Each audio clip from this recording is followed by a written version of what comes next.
Hello and welcome. Hope कि आप सभी अच्छे से होंगे।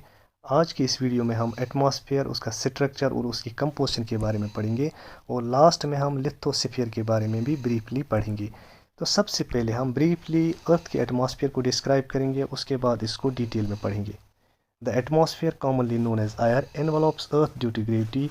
आयर जो है या एटमॉस्फेयर जो है ये हमारी अर्थ को कवर करता है due to gravity, gravitational force की वजह से या अर्थ की ग्रेविटी की वजह से। अर्थ का जो ग्रेविटेशनल फोर्स है या अर्थ की जो ग्रेविटी है ये एटमॉस्फेयर में मौजूद जितनी भी गैसेस है इनको इंटैक्ट रखता है, इनको अपनी तरफ खींचता है and prevents them to escape into the space. Otherwise ये गैसेस जो है they will escape into the space. और हमारी अर्थ का जो एटमॉस्फेयर है इसको मेंटेन रखने के लिए जो अर्थ का ग्रेविटेशनल फोर्स है it is very essential and important. It is essential for life. जो एटमॉस्फेयर है it is essential for survival of life और for survival of living organisms on earth. The atmosphere protects by creating pressure. Atmosphere जो है ये atmospheric pressure create करता है।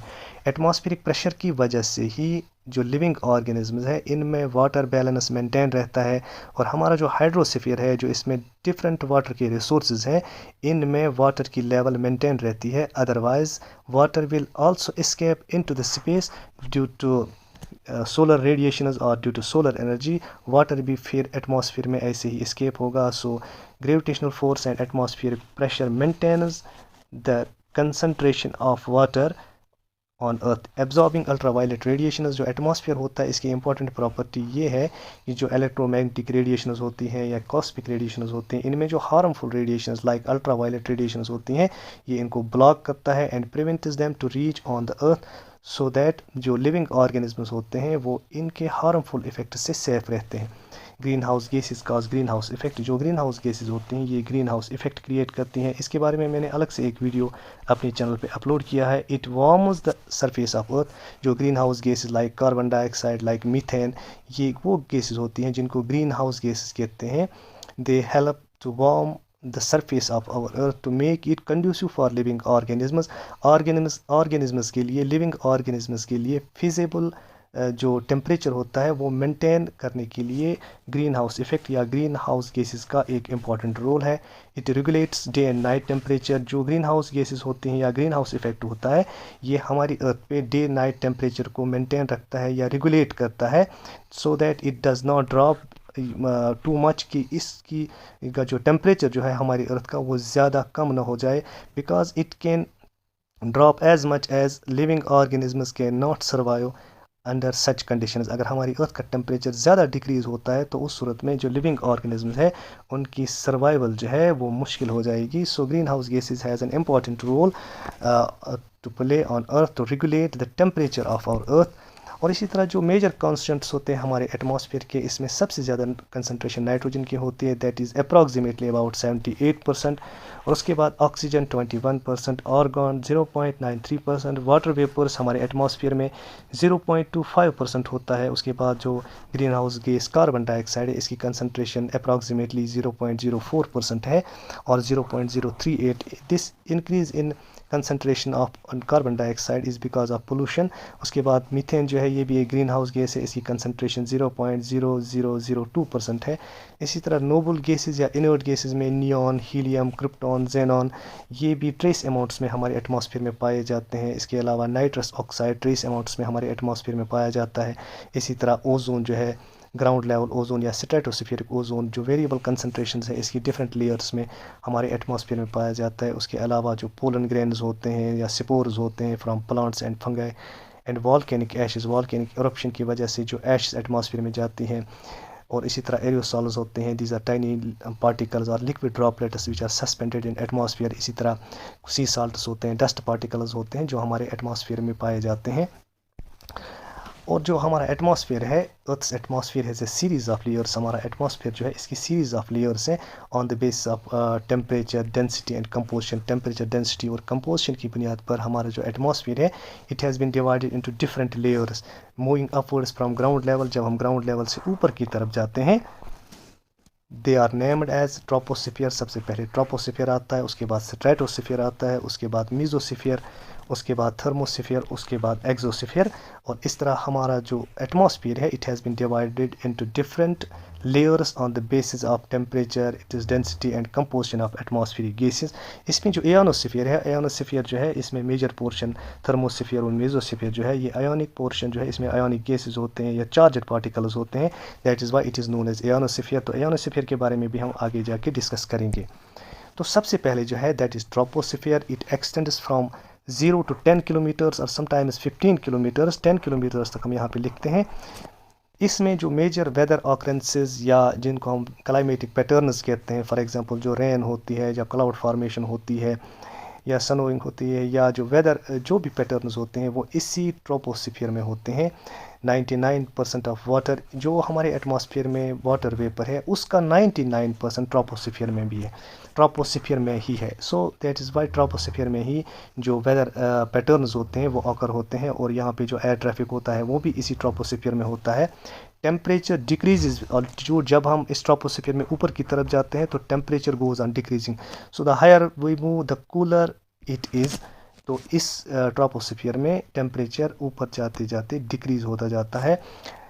Tropopause जो है it separates it from stratosphere, जो नेक्स्ट लेयर स्ट्रेटोस्फीयर है इसके बीच में जो ट्रांजिशन आता है उस ट्रांजिशन लेयर को कहते हैं ट्रोपोपॉज।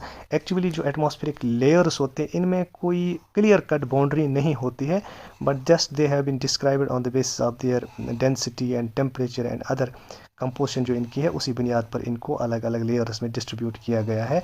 तो ये जो ट्रोपोपॉज जो है ये सेपरेट करता है ट्रोपोस्फीयर को स्ट्रेटोस्फीयर से। उसके बाद जो नेक्स्ट लेयर है that is stratosphere, it extends from 10 to 50 kilometres approximately.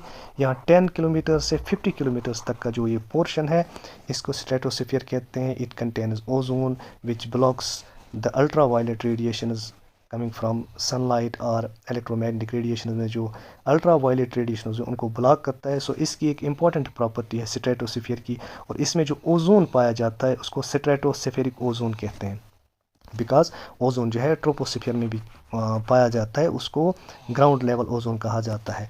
Stratopause separates from the mesosphere, इसमें जो स्ट्रेटोपॉज होता है that separates stratosphere from mesosphere, जो ट्रांजिशन यहाँ पे एक इसमें आता है उसको स्ट्रेटोपॉज कहते हैं। और उसके बाद जो नेक्स्ट लेयर है दैट इज़ मेसोस्फीयर। मेसोस्फीयर जो है mesosphere it extends from 50 kilometres up to 85 kilometres approximately. ये वाली स्फीयर इसको मेसोस्फीयर कहते हैं। It is the coldest layer of the atmosphere, जो एटमॉस्फेयर की कोल्डेस्ट लेयर है वो मेसोस्फीयर है। और मेसोस्फीयर जो है यहाँ पे भी टेम्परेचर डिक्रीज़ होता है, बिकॉज टेम्परेचर डिक्रीज़ होने की बुनियादी वजह जो है it is because of low density of air. यहाँ पे जो एयर की डेंसिटी होती है वो कम होती है, ये सोलर रेडिएशंस को कम एब्जॉर्ब करता है, इसीलिए यहाँ पे हायर अल्टीट्यूड के साथ टेम्परेचर डिक्रीज़ हो जाता है। यहाँ पे टेम्परेचर इसलिए इंक्रीज़ हुआ था बिकॉज यहाँ पे जो ओजोन है दैट ट्रैप्स और एब्जॉर्ब सोलर रेडिएशंस, इसीलिए यहाँ पे स्ट्रेटोस्फीयर में टेम्परेचर अल्टीट्यूड के साथ इंक्रीज़ होता है और यहाँ पे डिक्रीज़ होता है। जो mesopause separates it from thermosphere, जो मेसोपॉज होता है mesopause separates it from thermosphere. जो थर्मोस्फीयर इसकी नेक्स्ट लेयर है, इसके बीच में जो ट्रांजिशन है that is known as mesopause. इसकी और एक इम्पॉर्टेंट प्रॉपर्टी है कि जो मीटियोर्स होते हैं या मीटियोराइड्स होते हैं विच आर स्टोन्स और रॉक्स फ्रॉम स्पेस, जो हाई फ्रिक्शन की वजह से वो इसमें बर्न होती हैं। जो मेसोस्फीयर है इसमें जो मीटियोराइड्स होते हैं उनकी बर्निंग होती है because of friction of air. और इसकी और एक इम्पॉर्टेंट प्रॉपर्टी मेसोस्फीयर की ये है कि इसमें हाई अल्टीट्यूड क्लाउड्स की फॉर्मेशन होती है जो इल्यूमिनेट होते हैं, चमकते हैं during summer season after sunset. Sunset के बाद जब सूरज डूबता है समर के महीनों में या समर के सीज़न में, तो शाम के बाद या सनसेट के बाद यहाँ पे हमें कुछ क्लाउड्स दिखाई देते हैं विच आर इल्यूमिनेटेड और विच इल्यूमिनेट या जो चमकते हैं, और उन क्लाउड्स को नॉक्टिल्यूसेंट क्लाउड्स कहते हैं। नॉक्टिल्यूसेंट क्लाउड्स जो हैं वो उनकी फॉर्मेशन इसी मेसोस्फीयर में होती है। इसके बाद जो नेक्स्ट लेयर है दैट इज़ थर्मोस्फीयर। थर्मोस्फीयर जो है it extends from 85 kilometres up to 400 kilometres approximately. 400 kilometres तक की जो लेयर है इसको थर्मोस्फीयर कहते हैं। इसमें रेरिफाइड एयर होता है। Rarefied means it consists of less dense और स्प्रेड आउट जो एयर होता है, यहाँ पे इसका मतलब जो गैसेस होते हैं या डिफरेंट जो एटमॉस्फेरिक गैसेस, उनकी कंसंट्रेशन बहुत कम होती है, उनकी डेंसिटी कम होती है, and it absorbs high energy X rays and ultra violet radiations. जो थर्मोस्फीयर होता है, अल्ट्रा वायलेट रेडिएशन या एक्स रेज और अल्ट्रा वायलेट रेडिएशन, उनकी एब्जॉर्प्शन होती है। एंड इसकी और एक प्रॉपर्टी यह है, it reflects radio waves and host satellites. जो सैटेलाइट्स होते हैं, जो साइंटिफिक रिसर्च सैटेलाइट्स होते हैं या कम्युनिकेशन सैटेलाइट्स होते हैं, वो इसी थर्मोस्फीयर में एग्जिस्ट करते हैं या होस्ट करते हैं। थर्मोस्फीयर की और एक इम्पॉर्टेंट प्रॉपर्टी यह है कि हाई आल्टीट्यूड के साथ इसका टेम्परेचर जो है that goes on increasing. Thermosphere में टेम्परेचर जो है हाई आल्टीट्यूड के साथ जितना हम ऊपर जाते हैं उतना ही टेम्परेचर इसमें इंक्रीज हो। इसके बाद एनोस्फीयर जो है, it consist of parts of mesosphere and therm. जो मेसोस्फीयर है, मेसोस्फीयर और थर्मोस्फीयर जो है, ये कलेक्टिवली इसको एनोस्फीयर भी कहते हैं, बिकॉज जो ये मेसोस्फीयर होता है इसमें actually it contains electrically charged particles जिनको हम आयोन्स कहते हैं, जिस ionization is brought about by solar and cosmic radiations. जो सोलर रेडिएशंस या कॉस्मिक रेडिएशंस होती हैं, उनकी वजह से इसमें मौजूद जो गैसेस होती हैं वो आयोनाइज हो जाती हैं, उनकी आयोनाइजेशन होती है सोलर रेडिएशन से। तो it extends from about 80 kilometres to 400 kilometres.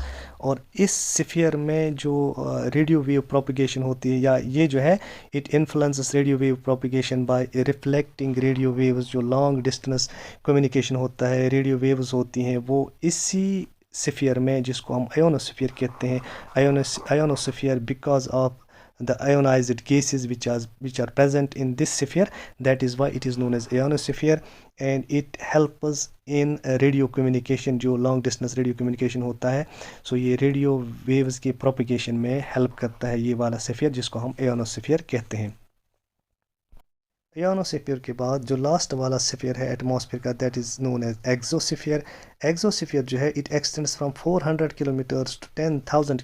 400 kilometre से ऊपर स्पेस में जो भी स्पेस है उसको एक्सोस्फीयर कहते हैं। It is the outer most layer, molecules and atoms escape into space. तो यहाँ पे जो एयर की कंसंट्रेशन होती है, इसकी डेंसिटी होती है, वो बहुत ही कम होती है, डेंसिटी नेग्लिजिबल होती है, और इस तरह इसको एक्सोस्फीयर कहते हैं। There is no clear cut upper boundary, इसकी क्लियर कट कोई अपर बाउंड्री नहीं है। ऐसे ही हमने यहाँ पे मेंशन किया है अप टू 10,000 किलोमीटर्स मीन्स उसके बाद वैक्यूम आ जाता है, उसके बाद जो है एटमॉस्फेयर जो है दैट जो है वो बिल्कुल ख़त्म हो जाता है। एक्सोस्फीयर की एक इम्पॉर्टेंस ये है कि जो ह्यूमन मेड सैटेलाइट्स होते हैं या जो लो अर्थ ऑर्बिट जो सैटेलाइट्स होते हैं, दे रिजाइड इन दिस स्फीयर, जिसको हम एक्सोस्फीयर कहते हैं। सो एक्सोस्फीयर में ह्यूमन मेड सैटेलाइट्स जिनको स्पेस में छोड़ा जाता है, वो इसी एक्सोस्फीयर में कहीं पर मतलब होती हैं या होस्ट करती हैं। तो इस तरह जो ये है एटमॉस्फेयर जो है, इसका लास्ट स्फीयर जो इसकी डिस्ट्रीब्यूशन है, उसमें लास्ट स्फीयर जो है उसको एक्सोस्फीयर कहते हैं। और उसके बाद जो है इसके बाद हम लिथोस्फीयर के बारे में ब्रीफली पढ़ेंगे। लिथोस्फीयर जो है, इसको भी कई जगह पे जो सेकेंडरी लेवल का सिलेबस है एनवायरमेंटल साइंस का, उसमें लिथोस्फीयर भी, जैसे एटमॉस्फेयर है, हाइड्रोस्फीयर है, उसके साथ लिथोस्फीयर भी दिया गया है। इसलिए मैंने सोचा कि यहाँ पे लिथोस्फीयर को भी ब्रीफली हम डिस्क्राइब करेंगे। लिथोस्फीयर जो है एक्चुअली हमारा अर्थ जो है, इसकी डिफरेंट जो लेयर्स हैं, पहला है इनर कोर, उसके बाद आउटर कोर, उसके बाद मेंटल, उसके बाद एस्थेनोस्फीयर यहाँ पे आता है, और उसके बाद जो ऊपर वाली तह है इसको लिथोस्फीयर कहते हैं। It is derived from Greek word lithos meaning rocky और स्टोन। इसमें जो रॉकी पोर्शन होता है या स्टोन वाला जो पोर्शन होता है, ऊपर वाला पोर्शन जो होता है, it is the solid rigid outer part of earth. जो ये solid rigid outer part of earth होता है, इसी को लिथोस्फीयर कहते हैं। It consist of earth's crust and the upper portion of the mental. जो ये मेंटल का अपर वाला पोर्शन होता है एस्थेनोस्फीयर से ऊपर, और फिर ऊपर वाला पोर्शन, इसको कलेक्टिवली लिथोस्फीयर कहते हैं। इसी पे जो प्लांट्स और एनिमल्स या वाटर बॉडीज़ जो है वो इसी पे एग्जिस्ट करती हैं।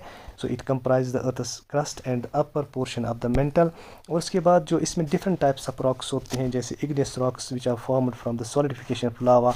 जो लावा होता है या जो मैग्मा होता है, जो because of the heat of earth जिनकी फॉर्मेशन होती है लावा की, और फिर उनसे जो रॉक्स बनते हैं उनको हम इग्नियस रॉक्स कहते हैं, जिसमें फॉर एग्जांपल ग्रेनाइट आता है या जिसको बेसाल्ट कहते हैं, इनको हम इग्नियस रॉक्स कहते हैं। इस तरह दूसरी टाइप्स ऑफ रॉक्स जो हमारे लिथोस्फीयर में मौजूद होते हैं, these are known as sedimentary rocks. These are consolidated from loose particles through temperature and pressure.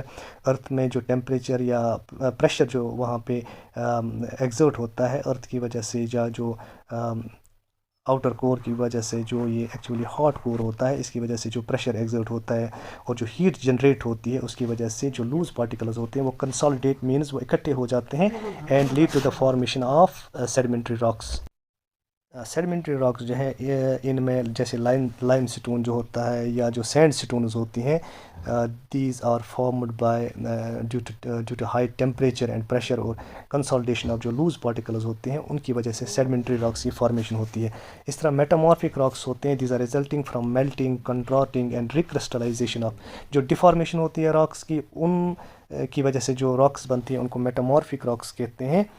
तो जो मेटामॉर्फिक रॉक्स होते हैं उनमें जैसे स्लेट होता है या जिसको हम मार्बल कहते हैं, जो मार्बल हम यूज़ करते हैं, those belong to the category of metamorphic rocks. और इसी तरह हमारा जो अर्थ है, the rocks expose to atmosphere, जो रॉकी लेयर होती है हमारी अर्थ की, which is expose to atmosphere, hydrosphere and undergo weathering, जो रॉक्स होते हैं जिनकी वेदरिंग होती है because of some environmental factors, जैसे हीट की वजह से, लाइट की वजह से, या टेम्परेचर में डिफरेंसेस की वजह से, या रेन की वजह से, जो रॉक्स होते हैं ये ब्रेक होती है इनटू स्मॉल पीसेस, उनमें सैंड बनती है और ये सैंड जो है it is transformed into soil, breaks down into smaller particles and ultimately forming soil, ये ऊपर वाला पोर्शन। और फिर इसमें प्लांट्स वगैरह जो है, एनिमल्स वगैरह जो है, उनका हैबिटेट जो है वो यही लिथोस्फीयर है। और दूसरा जो सीरोस्फीयर है, the upper most part of the lithosphere का सबसे ऊपरी वाला हिस्सा, which is chemically reacting with atmosphere, hydrosphere and biosphere. तो इसका मतलब जिस पे लाइफ एग्जिस्ट करती है, जिस पोर्शन ऑफ लैंड पे जो ऊपर वाली तह है हमारे अर्थ की, इसी को सीरोस्फीयर कहते हैं। तो cerosphere is the part of our lithosphere which is expose to air and which chemically reacts with atmosphere, hydrosphere and biosphere, that is known as pseudosphere। और उसके बाद जो अर्थ हमारा है, it has been divided into different plates। Earth's crust consists of dynamic tectonic plates, इनको tectonic plates कहा जाता है। different tectonic plates में हमारी अर्थ जो है वो divided है, और these plates are dynamic, it means they are moving, एक ही जगह नहीं है, and move at the average rate of around 10 centimetre per year. It has been estimated that 10 centimetre जो है ये इनकी मूवमेंट होती है, और इन्हीं की मूवमेंट की वजह से हमारी अर्थ में जो अर्थक्वेक्स होते हैं या जो ओशंस होते हैं उनमें तूफ़ान आते हैं, ये उनमें जो पानी की हलचल होती है या अर्थक्वेक्स या जो वॉल्केनिक इरप्शंस होते हैं, these are because of these tectonic movements. जो हमारी अर्थ के जो प्लेट्स जब ये मूव करते हैं तो ड्रास्टिक चेंजेस आती हैं उनमें, अर्थक्वेक्स भी है या वॉल्केनिक इरप्शंस जो है, ये कभी जो ये ओशंस होते हैं उनकी क्रस्ट में भी होते हैं। बिकॉज जो ये टाइप्स ऑफ लिथोस्फीयर उनमें ओशनिक हैं, ओशनिक प्लेट्स जो हैं, these are associated with oceanic crust found in the ocean basins. जो ओशन, बिकॉज हमारी अर्थ जो है इसका 70% जो है इट कंप्राइज ऑफ वाटर या और water bodies, and Continental which is associated with Continental crust. और यहाँ पे आप देख सकते हैं जैसे अफ्रीकन प्लेट है, जैसे इंडियन प्लेट है, या आर्मीनियन प्लेट है, या जिस तरह यूरेशियन प्लेट है, कुछ जो है कंटिनेंटल प्लेट्स हैं। इसी तरह यहाँ पे जैसे ऑस्ट्रेलियन प्लेट है, और इसी तरह यहाँ पे पैसिफिक प्लेट है। तो ये पैसिफिक प्लेट जो है ये वाले जो है ये ओशियन बेसिन्स में है, और इसी तरह ये वाले जो है अफ्रीकन प्लेट जो है ये कंटिनेंटल प्लेट है। डिफरेंट टाइप्स ऑफ प्लेट्स हैं, types on the basis of because some are continental plates and some are oceanic plates. और इस तरह जो है जो लिथोस्फीयर जो है, lithosphere actually outer rigid part है हमारी अर्थ का, जिसको लिथोस्फीयर कहते हैं। और इसमें लिविंग ऑर्गेनिजम्स या प्लांट्स, एनिमल्स जो हैं, इकोसिस्टम्स, वो इसी लिथोस्फीयर पे एग्जिस्ट करते हैं। होप कि आपको ये अच्छी तरह से समझ आ गया होगा। Thank you and stay blessed.